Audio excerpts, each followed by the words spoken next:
Jangan lupa like, komen, dan subscribe ya. Terima kasih orang baik. Assalamualaikum warahmatullahi wabarakatuh. Sebelum kita lanjut tonton videonya, saya tegaskan sekali lagi bahwasanya saya tidak membuka praktek dimanapun dan tidak menerima tarif berapapun. Terima kasih. Shh. Sebelum lanjut nonton videonya, jangan lupa klik tombol subscribe dan loncengnya ya. Terima kasih orang baik.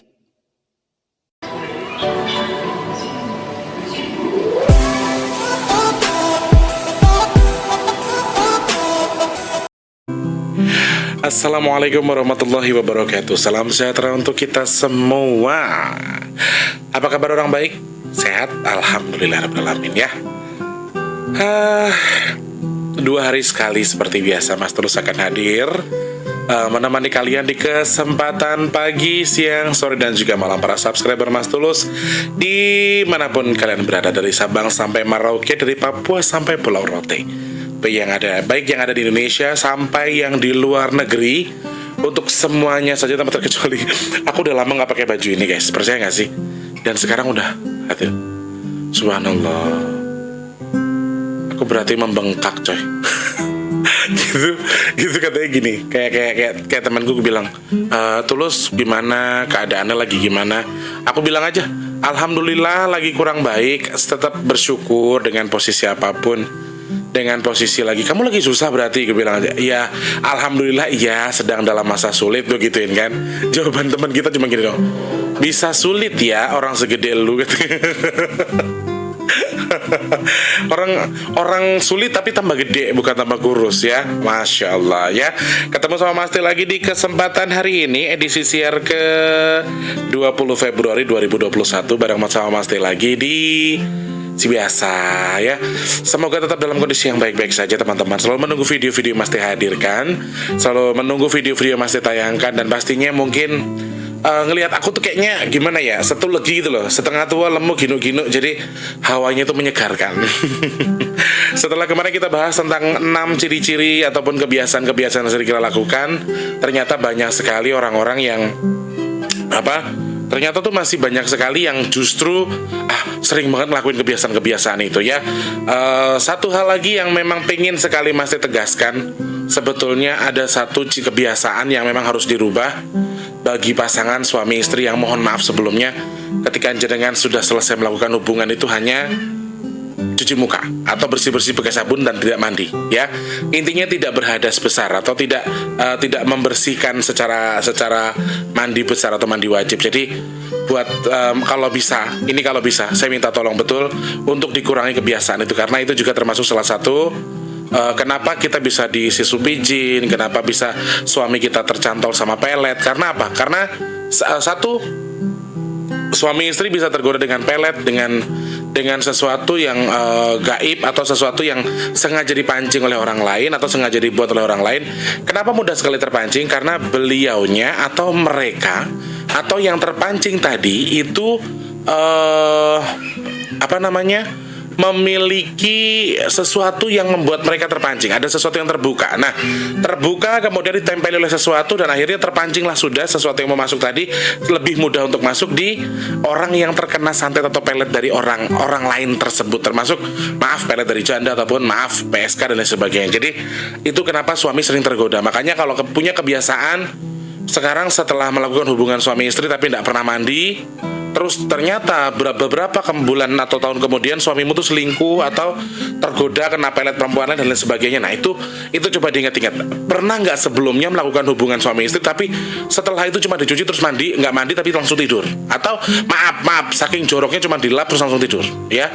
Itu juga salah satu kebiasaan sebenarnya yang kemarin mau saya tegaskan, cuma itu sering banget Mas Teh bahas ya, itu sering banget Mas Teh bahas. Jadi ini terkhusus buat kalian semua yang memang selalu mengabaikan hal-hal yang ya dianggap hal kecil lah ya, saking males sih, termasuk ya mandi, sikat gigi dan sebagainya. Dan masih banyak sekali teman-teman. Dan kenapa banyak sekali penyakit yang bisa disusupi oleh bangsa jin, rematik, darah tinggi, semua itu bisa disusupi ya. Termasuk penyakit-penyakit yang ada nanah darah, itu semua hampir semua sebenarnya ada virus yang dibuat oleh mereka, oleh bangsa jin. Jadi kita harus hati-hati. Jadi kalau memang tidak mau ditempeli oleh mereka atau tidak mau terkontaminasi dengan virus ataupun efek samping dari mereka, ya kita sebagai manusia kurangilah sifat kita yang seperti jin, atau kurangilah kebiasaan-kebiasaan kita yang justru itu kebiasaan jin sebetulnya. Jadi tidak membuat mereka jadi suka dengan kita, ya. Itu tambahan dari kemarin di vlog kemarin yang membahas tentang 6 kebiasaan buruk dari manusia yang sering dilakukan kita. Kemudian ternyata itu adalah kebiasaan-kebiasaan yang sering dilakukan oleh bangsa jin, ya. Teman-teman, terima kasih banyak. Saya ucapkan selamat pagi, siang, sore, dan juga malam untuk para subscriber Big Tulus Official dimanapun berada. Subscribernya Mas T dari Sabang sampai Merauke, khususnya untuk yang di luar negeri tanpa terkecuali semuanya saja. Karena ini aku ngikutin subscriber loh ya. Ini aku ngikutin subscriber. Jadi jangan komplain, kok sekarang gak pernah sapa-sapa, kok sekarang gak pernah begini-begini. Saya mengikuti subscriber. Ayo, kira-kira kesampean pilih mana? Pilih saya langsung membahas sesuatu, atau pilih ada cuap-cuapnya dulu, atau ada cuap-cuapnya tapi dipangkas, atau bagaimana? Jadi kalau jadi yang punya kritik dan saran, ternyata ada yang komplain juga, Mas Tulus pengen salam-salam dong. Jadi biar beda. Jadi vlognya Mas Tulus itu beda dengan vlog-vlog yang lain gitu loh. Jadi tidak cuma langsung ke to the point ke pembahasan, tetapi ada kedekatan antara host ataupun ada dari penyiar dengan pendengar, intinya seperti itu. Jadi saya sih ikut apa kata jenengan saja. Lain jenengan berkehendak apa, silahkan klik di kolom komentar, ya. Sekali lagi terima kasih banyak untuk yang sudah berdonasi. Tetap kita akan adakan di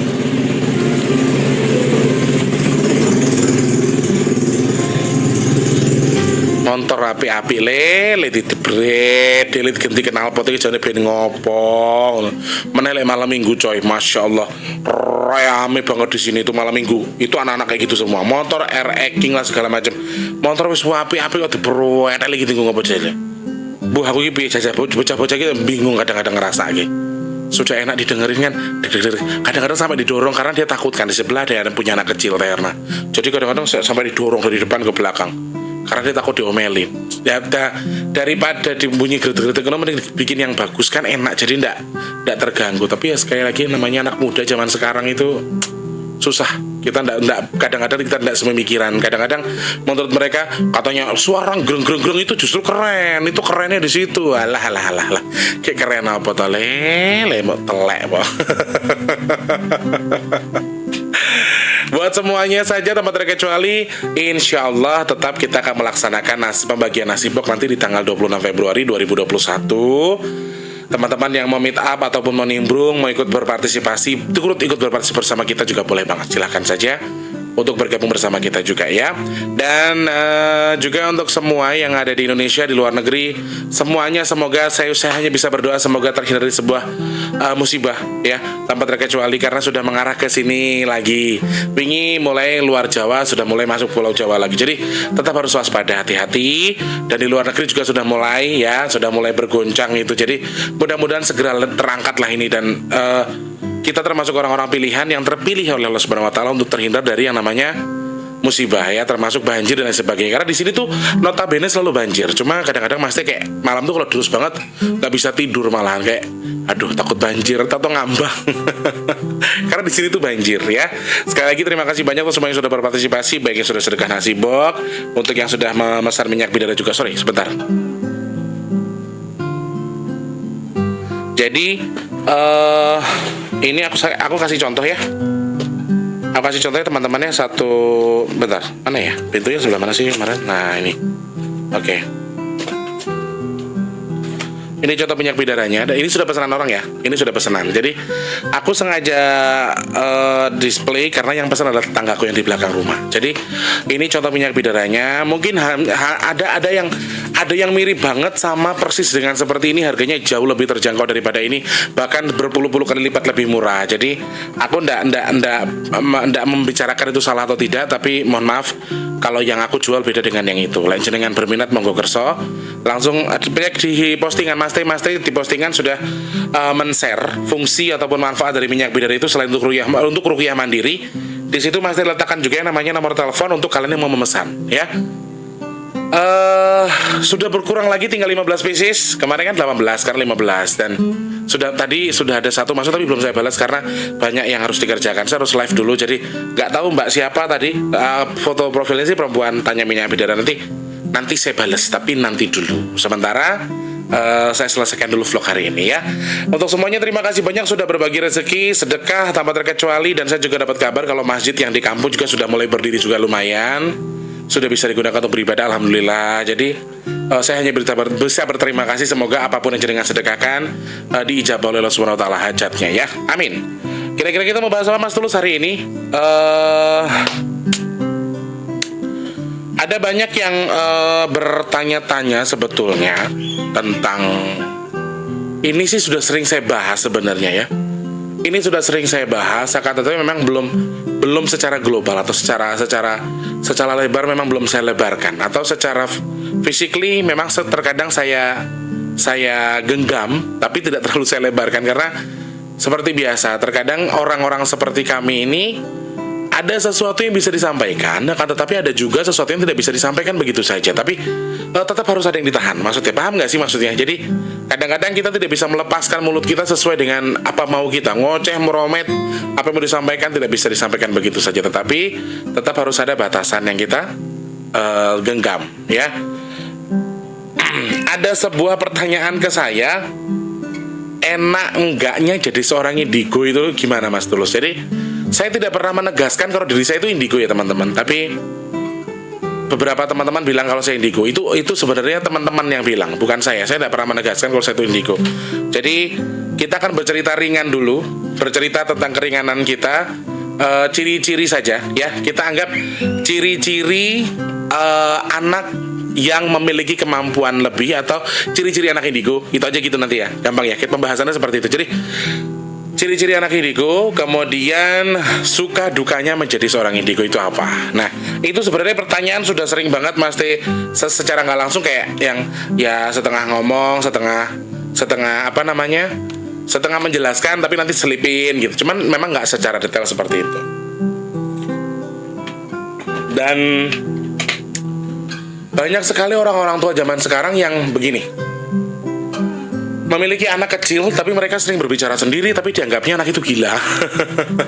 Kemudian bukan sebenarnya bukan lebih gini sih, lebih protek sebenarnya, lebih protek kalau saya takut anak saya kenapa-napa Mas Tulus. Jadi bukan berarti itu saya anggap mereka gila, tetapi saya ngeri kalau misalnya anak saya itu ada kelainan gitu ya. Dan ternyata setelah ditelaah atau setelah dipikirkan lagi, setelah dipikir-pikir ternyata itu hanyalah simbol kalau dia itu ternyata punya kemampuan khusus, yaitu tadi indra bekti, indra birowo, sama indihome tadi ya. Jadi kelebihan-kelebihan yang Allah berikan itu. Nah, untuk menyikapi ini supaya kita tidak salah tanggap buat orang-orang tua yang mungkin saja punya anak tuh yang hiperaktif atau dia sering berbicara sendiri.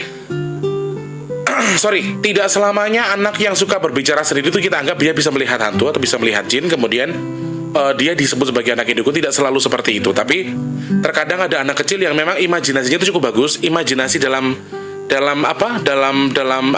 bermain itu cukup bagus, sehingga misalnya dia main boneka, antara boneka A dengan boneka B itu dia tahu karakter boneka ini. Kalau serem berarti suaranya harus besar, kalau perempuan berarti boneka perempuan berarti suaranya harus kecil. Jadi seperti halnya mereka tuh mencocokkan diri. Dia mencocokkan dirinya sendiri untuk dikategorikan sebagai anak yang pandai berimajinasi. Tetapi bukan berarti anak-anak yang berimajinasi ini adalah anak-anak indigo. Jadi ciri-cirinya seperti apa Mas Tulus? Yang pertama, ciri-ciri yang paling mudah biasanya Insya Allah ya, anak-anak indigo itu atau anak-anak yang diberi kelebihan khusus oleh Allah Subhanahu wa taala biasanya pinternya luar biasa, cepat menangkap apapun itu, dan bisa dikategorikan kalau sebetulnya indigo yang sebenarnya, kalau anak indigo yang sebetulnya itu biasanya mereka itu IQ-nya atau IQ-nya di atas rata-rata. Jadi mereka seperti memiliki kelebihan tertentu yang memang Allah berikan secara gaib, tetapi secara batin, secara halus, secara dunia lain, tetapi dia juga diberikan kelebihan oleh Allah Subhanahu wa taala dengan cepat menangkap apa yang orang itu sampaikan, cepat menangkap pelajaran misalnya dan apapun itu. Jadi biasanya anak-anak indigo ini memiliki IQ yang cukup tinggi, dan saya juga banyak kok melihat insinyur-insinyur besar yang sering berkomentar di televisi itu, meskipun dia terlihat berbicara seperti halnya seorang pandai dan pintar sekali, kemudian bisa menggait orang ya. Kita sebut saja mohon maaf sebelumnya kita sebut presiden kita Bapak Joko Widodo. Ya. Jadi bagi sebagian anak-anak indigo itu sebenarnya bisa menilai terkadang mereka itu sebenarnya adalah golongan dari anak indigo, akan tetapi bukan si indigonya bisa melihat sesuatu atau dengan nyata mereka bisa melihat sosok jin dan lain sebagainya. Tetapi sebetulnya ada beberapa insinyur ataupun pejabat publik kita yang memang diberikan kelebihan oleh Allah, akan tetapi terlihatnya hanya seperti kayak misalnya gimana teman-teman ngomongnya, kita tuh bisa melihat dari aura kan, dari aura atau dari cakranya. Jadi kita tuh melihat, oh biasanya cahaya itu atau aura itu adanya di orang-orang yang memiliki kelebihan indigo atau kelebihan tertentu, bisa melihat jin dan lain sebagainya. Cuma terkadang belum tentu yang kita lihat memiliki aura tadi atau cakra tadi ternyata adalah seorang indigo. Seperti itu. Jadi mungkin hanya dia tuh diberi kepintaran yang luar biasa, kemudian jadi hampir sama sih tanda, maksudnya auranya anak indigo dengan auranya anak yang pandai. Sorry, pinter dan pandai itu beda teman-teman ya. Ini pandai dalam arti pandai mengolah semuanya, mengolah ilmu. Yang dimaksud itu bukan pandai atau pinter ngapusi, pinter segala macam, bukan. Tapi dalam hal ini adalah pandai. Jadi mereka tuh menangkap apa saja supaya lebih mudah tertangkap. Itu yang pertama. Jadi biasanya anak-anak indigo itu pintar. Dan yang kedua, mungkin bisa dikategorikan juga mereka sering berbicara sendiri, akan tetapi sekali lagi kita juga harus waspada. Kita lihat cara berbicaranya dia itu terfokus dengan sesuatu benda atau sesuatu hal, atau hanya berimajinasi atas apa yang dia genggam. Ya teman-teman ya. Jadi kita harus tahu, kita perlu pahami imajinasi atau itu memang mereka sedang seakan-akan betul-betul berbicara. Jadi ada memang anak yang memang pintar berimajinasi. Salah satunya tadi kita juga, makanya ini tugas kita sebagai seorang orang tua. Tugas kita sebagai orang tua adalah dengan apa? Mengawasi berbagai macam hal, di mana kita tahu anak kita tuh sebenarnya berkomunikasi dengan siapa, fokusnya kemana, lalu imajinasi atau bukan. Nah itu yang harus hati-hati. Jadi kita harus betul-betul waspadai. Bukan berarti nanti kita simak, oh kata Mas Tulus salah satu ciri-cirinya adalah dia sering berbicara sendiri misalnya. Jadi dengan beranggapan kalau anak indigo itu bisa berbicara sendiri. Nah berbicara sendirinya tuh fokusnya kemana, itu yang harus kita perhatikan teman-teman. Jadi bukan berarti berbicara nih ngomongnya, misalnya dia megang boneka kanan kiri terus dia berkomunikasi antara mengkomunikasikan boneka tadi, ya itu bukan berkomunikasi dengan sesuatu, tapi mereka berimajinasi, mengkomunikasikan benda, bukan berkomunikasi dengan sesuatu. Itu perlu diralat lagi, perlu diperbaiki lagi pola pikirnya ya. Lalu berbicaranya itu seperti melihat sesuatu, seperti ada sesuatu yang mereka lihat. Jadi ketika anak itu berbicara, dia berimajinasi ataupun dia menyampaikan atau berbicara dengan sesuatu, itu biasanya anak-anak indigo itu lebih ke kayak fokus banget, kayak bener-bener real ada yang diajak ngomong gitu loh. Itu seperti itu anak indigo ya. Kemudian yang ketiga adalah dia sering melihat atau mengatakan, ma di sana ada A, pa di sini ada B, pak di situ ada A dan di sini ada C. Ada B, ada macam-macam. Jadi misalnya tiba-tiba dia ngerasa kayak biasanya sih sosok yang dilihat adalah sosok yang sosok seperti apa yang sering dia lihat. Contohnya temannya, terus bapaknya, ibunya gitu kan. Misalnya, loh, mama kok tahu-tahu di sini, mama kan tadi di sana. Tetapi sekali lagi itu bukan pandangan mutlak, tetapi tetap harus kita waspadai juga. Nanti kita akan bahas enak suka dukanya itu apa. Jadi kita tahu indigo itu ada baiknya semua atau ada jeleknya juga sih. Nanti kita bahas itu ya. Jadi dia tuh sering melihat, misalnya misalnya dia duduk terfokus dengan satu titik ya. Kemudian dia mengatakan di sana ada apa, di sana menyampaikan apa. Kemudian saya melihat di sana tuh ada sesuatu, ngomong sama Pak, di sana tuh ada, misalnya ada perempuan cantik, Pak di sana tuh ada wanita begini, Pak di sana ada cowok, ada bapak-bapak, ada nenek-nenek nyeremin. Nah misalnya kalau dia berbicara seperti itu ya bisa dikategorikan anak-anak itu memiliki kemampuan khusus atau indigo. Akan tetapi sekali lagi, karena anak-anak di bawah 5 tahun, di bawah usia 5 tahun itu sebetulnya mereka memang betul-betul masih memiliki mata yang sangat murni sekali teman-teman. Jadi sangat murni. Lalu bisa dikategorikan kalau anak-anak seumuran mereka ini memang nggak indigo pun mereka bisa menyaksikan. Tetapi sekali lagi kalau anak-anak bisa menyaksikan, misalnya bocah rep-repan kan beda lagi ya. Anak rep-repan atau dia bisa melihat hantu kemudian anak itu menangis dan lain sebagainya, itu berbeda dengan anak yang bisa melihat hantu. Beda. Jadi anak itu akan rep-repan, anak itu akan merasa ketakutan ketika melihat itu karena dia akan ketakutan karena nggak biasa ngelihat itu gitu loh. Beda dengan anak-anak indigo yang memang mereka ketakutan tapi ketakutannya lebih tenang. Mereka tuh takut, mereka tuh merasa was-was dengan apa yang mereka lihat, tetapi mereka lebih merasa tenang sekali. Ya, oke. Tadi berbicara sendiri, kemudian bisa seakan-akan mereka melihat sesuatu. Lalu yang keempat adalah mereka suka bermimpi yang aneh-aneh. Mimpi yang aneh-aneh. Jadi suka mimpinya itu anak-anak indigo itu biasanya mimpinya lebih ke ditarik ke masa lalu, karena sebagian besar anak-anak indigo itu leluhur yang membuat mereka menjadi seperti itu. Jadi kayak satu hal, kayak misalnya kita tuh kayak jatuh, kayak kejatuhan wahyu, kejatuhan ilmu, kejatuhan khodam, dan itu semua dari leluhur.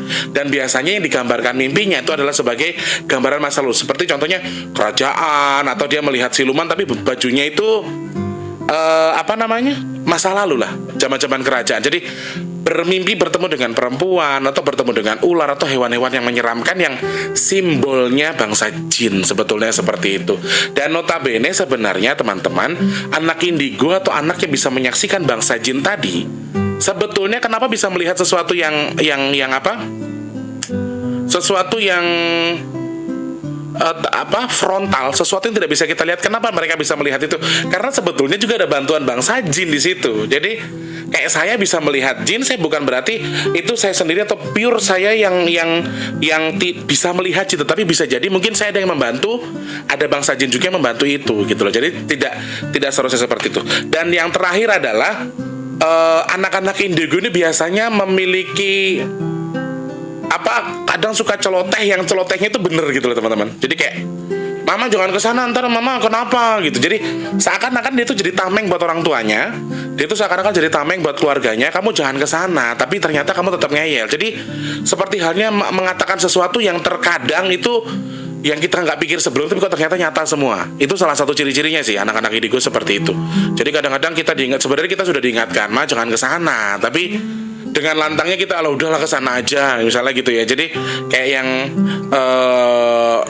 kita sudah diberi peringatan sebetulnya. Dan satu lagi, yang terakhir adalah yang ketujuh, anak-anak indigo, anak-anak yang diberikan kelebihan khusus dari Allah Subhanahu wa taala ini, sebenarnya mereka lebih baperan, mereka lebih peka, mereka lebih perasaan, mereka lebih lembut perasaannya, mereka lebih memiliki rasa terhadap siapapun. Jadi sebenarnya anak-anak begini, satu, biasanya suka menyendiri juga, lebih suka ketenangan, tidak suka ngobrol-ngobrol sama orang. Mereka lebih suka menyendiri, kemudian dia akan mudah tersinggung dalam arti begini, bukan berarti dia pemarah teman-teman, tetapi karena dia perasa tadi, lembut baperan tadi, jadi kadang-kadang kalau kita ngomongnya terlalu kasar, jadi akhirnya ya terbuai dengan kata kasarnya itu, akhirnya lebih ke situ. Jadi mereka tuh lebih sensitif. Anak-anak indigo tuh sensitif, baperan, terus perasa, lebih sayang terhadap orang tua.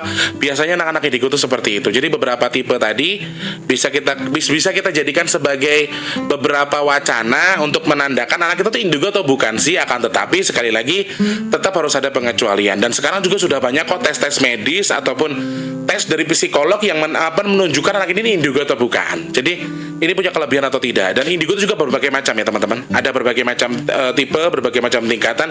Ada yang real, nyata, terlihat seperti halnya sesuatu yang nyata. Ada yang hanya bisa melihat masa lalu, kemudian dulu di sini ada apa, kerajaan apa dan bagaimana. Kemudian ada yang hanya bisa menyaksikan sesuatu setelah dia mencoba memberikan akses kepada dirinya sendiri. Karena sebagian besar anak-anak indigo itu sebenarnya tidak terima dengan sedikit loh anak indigo yang bisa menerima dengan kelebihan yang dia punya. Contohnya saya sendiri pun, dulu saya sering minta tolong sama mama tuh, mak kita cari ustadz, kita cari kiai, biar saya tuh tidak bisa melihat mak. Kadang-kadang tuh saya kayak yang terlalu susah sampai tidur. Mungkin jenengan masih bisa perhatikan mata saya tuh sampai sekarang hitam.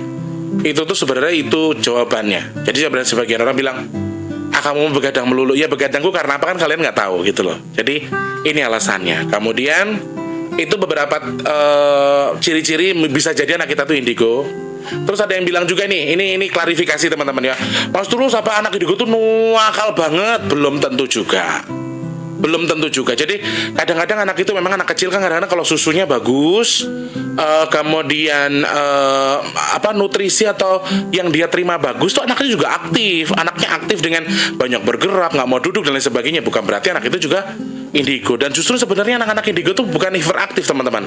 Tapi ini maaf ya, indigo kadang-kadang ada ya indigo yang jelek juga ada. Indigo yang memang justru bukan karena sesuatu yang memang harus dia miliki, tetapi sesuatu yang terpaksa dia miliki ada juga. Jadi akhirnya ada yang jelek juga. Yang ya buat saya sih kalau memang itu anak indigo kemudian anak itu nakal gitu ya, kayak saya rasa bisa dibilang itu indigo yang maaf Pak, dalam tanda kutip masih bertanya-tanya sih, karena biasanya anak-anak indigo itu lebih memiliki perasaan, lebih dengan hati dalam mengerjakan sesuatu ya. Oke, itu beberapa ciri-ciri. Lalu suka dukanya jadi seorang indigo itu apa sih? Nah ini loh feedback ataupun beberapa hal buruk yang bisa saja kita hadapi. Mas Tulus, apakah jadi seorang indigo itu selalu mendapatkan hal positif? Tidak teman-teman, tidak sama sekali. Jadi apakah menjadi seorang indigo itu mendapatkan suatu manfaat? Bisa ada manfaatnya, tetapi bukan berarti kita nggak ada efek samping. Kayak orang minum obat tuh ya ginjal kita juga kena gitu loh. Contohnya kayak saya, dalam hati misalnya saya membantu orang untuk saya cover ya, misalnya dalam arti di cover. Apakah yang saya cover itu selesai saya ademkan? Apakah yang saya cover itu akan tinggal diam? Nah kadang-kadang itu yang membuat kita justru oh iya kita dihajar lagi sama dia, kita diserang lagi loh. Nah itu teman-teman yang terkadang nggak orang pikirin, nggak enaknya jadi saya itu di situ. Jadi mungkin orang berpikir sekedar mengcover selesai. Oke, kamu selesai dengan urusanmu, tapi aku belum selesai dengan urusanku. Nah itu ada yang nggak enaknya. Lalu misalnya seorang indigo itu memiliki indigo yang indigo abal-abal nih ya. Ini indigo abal-abal yang jangan abal-abal. Indigo yang betul-betul indigo kadang-kadang tuh mulut itu nggak bisa dikontrol kalau pas ngomong. Makanya kadang-kadang kita tuh harus ada beberapa teman kayak misalnya lagi kondisi live. Di samping kita tuh ada teman-teman kita yang bisa mengingatkan hati-hati dalam berbicara. Jadi ada rem di situ, ada sesuatu yang tertahan yang tidak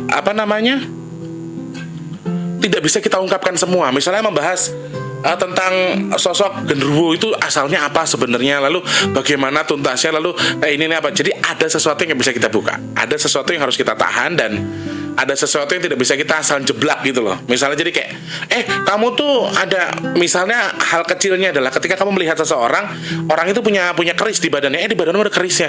Apakah setelah kamu berkata seperti itu semua selesai? Tidak teman-teman. Ada efek dari apa yang kamu sampaikan. Ada efek dari apa yang kita sampaikan. Jadi justru anak indigo ini nggak enaknya kalau mereka tahu-tahu mau ngoceh, susah ditahan. Tapi kalau sudah ngoceh, feedbacknya ke kita sendiri. Makanya Mas selalu ingatkan, kalau jenengan punya kemampuan khusus, jenengan punya mimpi jelek-jelek, jangan asal ngeloteh sama orang, jangan asal disampaikan sama orang. Itu yang pertama. Kemudian jangan asal ngeloteh blak ada setan, ada apa, jangan asal nyablak. Rumah itu ada jin, rumah itu ada, jangan seperti itu. Jadi itu nggak enaknya jadi indigo. Serius, suka dukanya di situ. Lalu duka yang lain adalah ketika misalnya kita kayak jalan di suatu tempat, kemudian tiba-tiba kita digambarkan dengan sesuatu yang teman-teman. Jadi kayak ada loh satu tempat yang kita tuh lihat, tahu-tahu tuh masa lalunya keluar sendiri, tahu-tahu terjadi, atau misalnya teman-teman ya, rekaman hal yang terjadi di situ. Contohnya misalnya dulu pernah ada yang tabrakan lah, ada yang dibunuh, ada yang bunuh diri, ada yang jatuh, atau ada yang segala macam. Itu tuh tiba-tiba kita langsung pusing, puyeng. Itu tuh yang gambarannya ada, kita pengen muntah, pengen mual, ada juga kayak gitu. Lalu ada juga sebagian besar anak indigo tuh contohnya Tante Ida ya. Tante Ida tuh kalau misalnya aku lagi cover dan dia yang pegang, terus aku membantu mengcover, dia tuh nggak kuat, selalu bilang aduh enak gua menggu keluar. Jadi ada juga anak-anak indigo yang misalnya memasuki ruangan tertentu, saking karena anak indigo itu kan sudah dipastikan ada yang membantu, ya. Kemudian ada yang membantu dan di situ ada sesuatu, bentrok lah yang membantu tadi dengan sesuatu yang ada di rumah itu, yang ada di tempat itu, sehingga mereka berdua akhirnya si indigo dengan si makhluk ini tadi berbentrokan tenaga atau energi. Jadi sebenarnya kayak kita cara berbicaranya dengan makhluk gaib itu sebenarnya kayak radio loh teman-teman. Jadi kalau misalnya aku tidak satu frekuensi dengan dia, atau memang anak-anaknya belum bisa mengontrol dirinya 100%, mereka juga akan susah berkomunikasi dengan bangsa jin, karena kayak krek kayak nggak jelas gitu, kayak apa? Ya kayak nggak nyambung, kita ngomong apa sih dia, kayak kita yang ngeraba gitu loh, apa sih yang disampaikan, mulutnya ngomong tapi ngomong apa sih dia gitu. Jadi kayak ada sesuatu yang tertahan yang dia sampaikan, tetapi kita nggak bisa mengerti karena frekuensinya berbeda. Jadi sukanya yaitu ketika ada yang bermanfaat buat orang dan berguna buat orang, hanya itu sukanya. Selebihnya ya duka. Kalau kita tidak berhati-hati, kalau kita macam-macam, ya itu bahaya. Karena sebetulnya anak-anak indigo ini adalah diincer para mbah-mbah dakjal kabeh kuwi ngincer pasti anak-anak indigo. Karena anak-anak seperti itu, anak-anak indigo seperti itu biasanya mereka itu sudah memiliki sinyal sendiri, sudah memiliki wadah yang bagus. Jadi orang-orang pilihan. Anak-anak indigo adalah anak-anak yang luar biasa, memiliki kelebihan tertentu yang orang tidak punya. Jadi ada wadah yang bisa difungsikan sebagai media di suatu ketika Mbak Dajjal bangun. Kurang lebih di situ sih. Jadi ada efek negatifnya banyak. Jangan kalian pikir jadi anak indigo itu enak. Jadi itu semoga menjadi wawasan juga buat kita, karena sebagian banyak orang, Mas Tulus anak saya itu sering ngomel sendiri, terus nakalnya nauzubillah, tapi anak saya itu apakah anak saya itu indigo? Jadi ini semoga menjadi wawasan buat kita, menambah wawasan kita sebagaimana supaya kita nggak terlalu berprasangka bahwa anak kita tuh indigo tuh bukan sih sebenarnya. Terus anak kita tuh bagaimana sih? Kenapa sih nakalnya? Karena apa? Nah, jadi banyak hal yang harus kita pelajari, yang harus kita tahu, tetapi tetap dengan pemikiran bahwa tidak semua seperti itu ya. Semoga menambah wawasan. Sekali lagi terima kasih banyak teman-teman yang sudah berdonasi, sudah bergabung, sudah like, sudah subscribe, sudah komen. Minta supportnya untuk yang baru bergabung untuk di subscribe channelnya Mas T dulu di Big Tulus Official. Mas T mengucapkan terima kasih banyak. Sekali lagi mohon maaf kalau mungkin apa yang Mas T sampaikan ini berlainan dengan apa yang jenengan pikirkan, tapi yang saya sampaikan adalah berdasarkan apa yang saya tahu. Jadi saya tidak pernah mau ikut campur urusan orang. Jenengan setuju monggo, percaya tidak nggak masalah. Kalau bermanfaat dan sama dengan pemikiran jenengan ya syukur, tapi kalau tidak ya tidak masalah buat saya gitu ya. Oke, kurang lebihnya di situ dulu. Ketemu lagi di lain kesempatan. Mas T hari ini harus kerja, Mas T hari ini harus ada kegiatan, Mas T nyanyi sampai malam, jadi mungkin agak repot. Jadi WhatsApp dan DM di Instagram belum terbalas, mungkin kapan-kapan dulu. Hari Senin sudah free lagi ya. Hari Senin insyaallah free. Jadi memang Mas T kerjanya kan setiap 1 minggu. Jadi doakan terus supaya Mas T sehat, banyak rezeki, selesai segala urusannya, karena aduh banyak yang harus diselesaikan ya. Sekali lagi terima kasih banyak orang baik yang sudah berpartisipasi semuanya, sudah like, sudah komen, sudah menunggu terus video Mas T. Mudah-mudahan bermanfaat apa yang saya sampaikan, dan mohon maaf kalau ada tutur kata yang kurang berkenan ya. Selamat pagi, siang, sore, dan juga malam. Mas Tulus mohon pamit dulu. Wassalamualaikum warahmatullahi wabarakatuh. Sampai jumpa orang baik. See you, bye bye. Tetap jadi orang baik ya, dan jangan lupa sedekah.